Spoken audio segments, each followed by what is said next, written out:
Mutton Shop Gaming. I'm the Mutton Shop Gamer, and today we're taking a look at Kingdom Hearts 2. Now, because I've gotten the music from Kingdom Hearts 1 stuck in my head, I've been sitting on this game for a long time.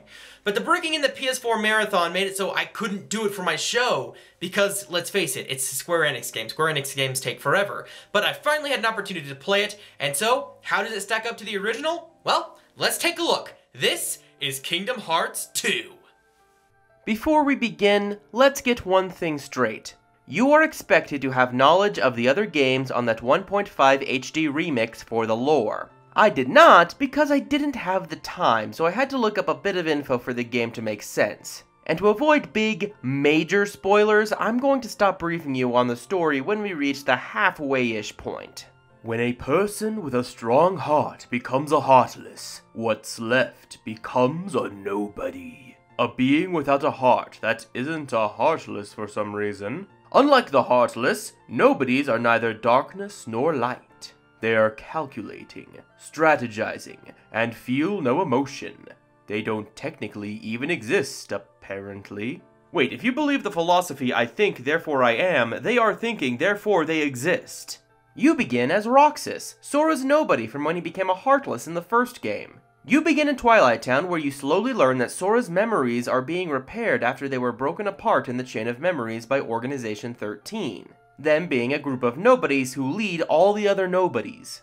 Heartless walking around town! Actually, that would be Vivi, a black mage from Final Fantasy IX. Black mage is a Vivi cosplay! Roxas begins to recover his own memories from when he was with the organization, and he is angry because he is currently living in a falsified life in something that's kind of like the Matrix. However, he learns he cannot stop the inevitable as he is absorbed into Sora, whose memory has been repaired. After Sora is freed, he, Donald, and Goofy, in that order! Sora, Donald, and Goofy! Sora, Donald, Goofy! I'm Sora. And I'm Donald. Nice to meet you, Tron. Well, I'm Goofy. Begin to explore the world that was simulated for Roxas. They learn that Sora's friends and King Mickey are all okay, so they decide to go home. As if!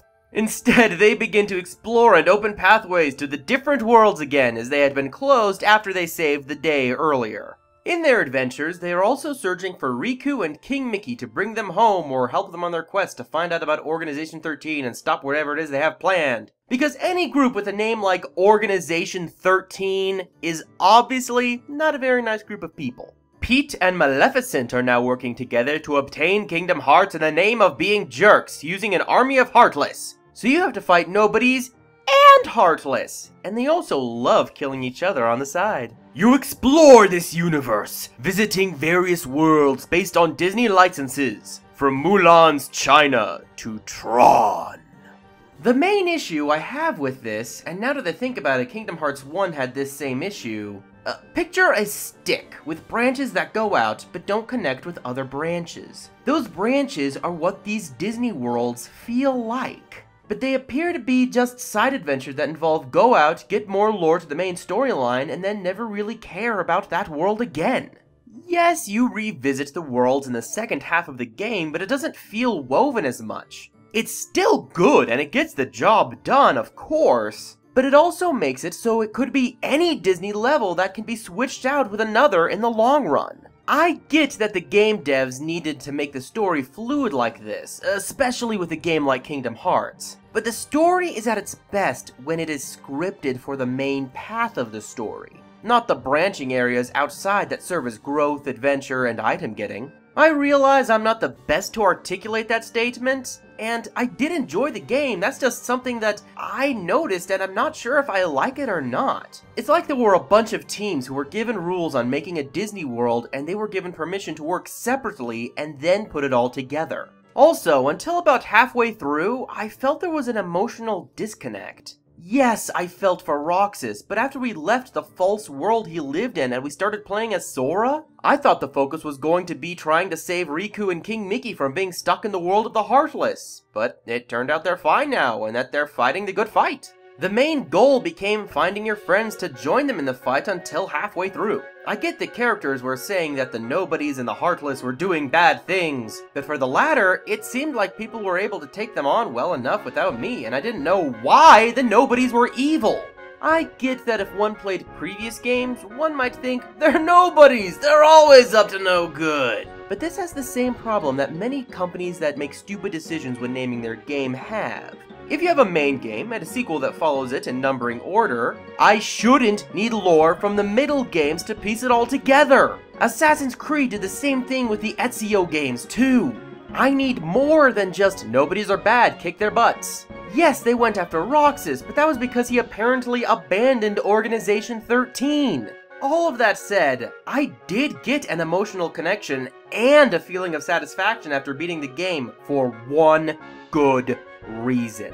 Most adventure games end with the hero getting what they wanted all along. This one showed how the worlds fared after you saved them, making you feel like you actually made a difference. That's a feeling a lot more games need to incorporate. Not only reminding you how you just spent 30 hours, but making you feel good about the fictional worlds you just saved. And I did get that emotional connection later in the game as well. I even felt bad for some of the villains. Stop.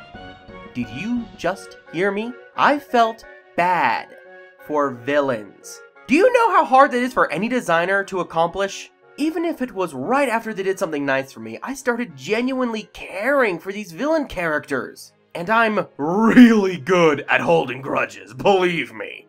Yeah, that's right, I like Maleficent more than I like you, Ubisoft. In terms of visuals, it mixes the Disney and Japanese styles well enough. The worlds that stick out to me the most is the Tron world and the world based on classic Disney cartoons. And I would like to see more done with those kind of ideas. You know what I mean, right? Making all the worlds look unique with their own distinct style instead of having the overall just Disney style. And those Disney universes are well represented and they all look really good. If Disney were to make movies out of these models, I don't think I'd complain. Well, I guess I'd have to complain about one thing. The eyes on the models just seem dead. There's no life in some of them. I don't know how to fix it. Maybe the lighting, maybe the design of the eye, but some characters have it right, others just have it wrong. I don't get it. The major difference between the worlds is the music. And let me be clear, it was the music that made me want to get back into Kingdom Hearts again. The music is good. So good. They match the style of the Disney worlds they're put in. They're memorable, enjoyable, and just fun. However, the designers made the main world you go to often feel uncomfortable. The Hollow Bastion never feels safe because of the music and the color palette. Compare it to Traverse Town, which was chilled out, made you feel relaxed before you went on an adventure. And it makes you realize that there is no safe place to go in this game.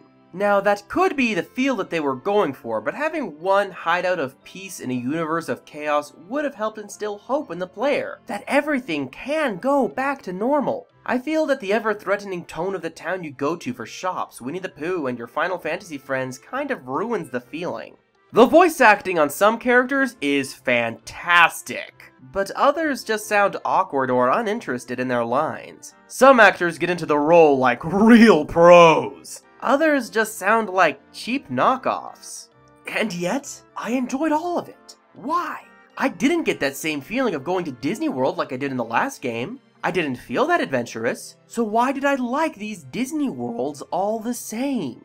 I think it may be because, despite the poor quality in comparison with the originals, the worlds appear to carry that same Disney charm. These characters are pretty much written how they should be, and the voice acting still allows for the emotional connection. And I think that's the main thing about Kingdom Hearts. The story and style make for a connection to the player's heart, pun completely intended. And even though it has its flaws and the connection is delayed, I still like it a lot. The gameplay is almost copy-pasted from the last game, so I'll be brief about what's repeated. It's an action RPG where you manage equipment on Sora, Donald, and Goofy, or whoever you have on your party in a given area. You fight enemies using magic and your Keyblade. By doing this, you earn experience, money, and items to improve yourself the further you go.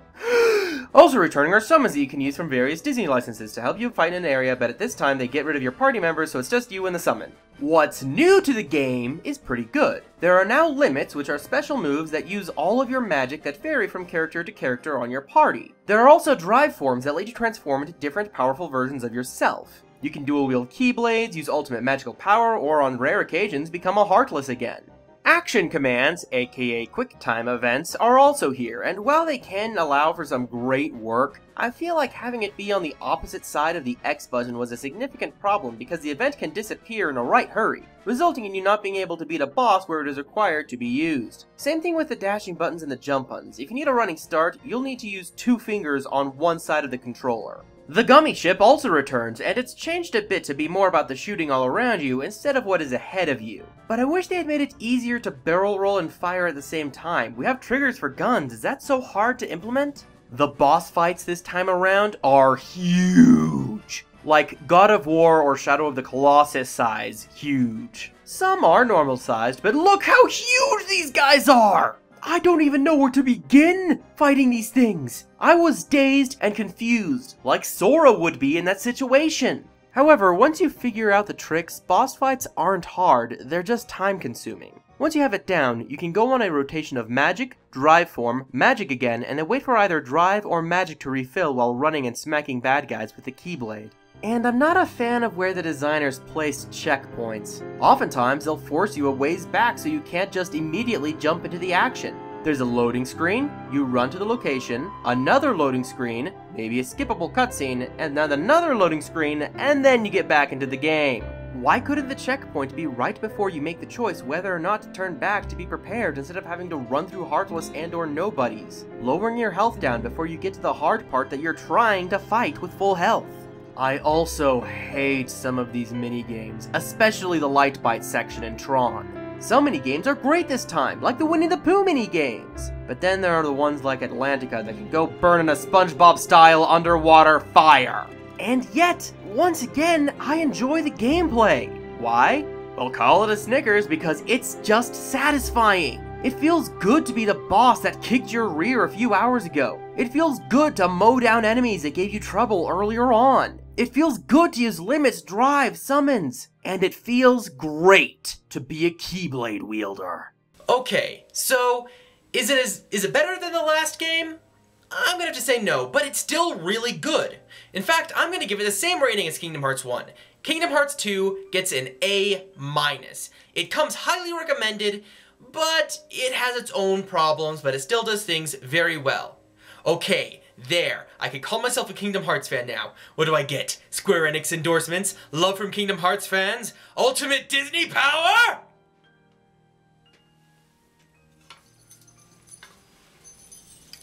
I'm okay with this.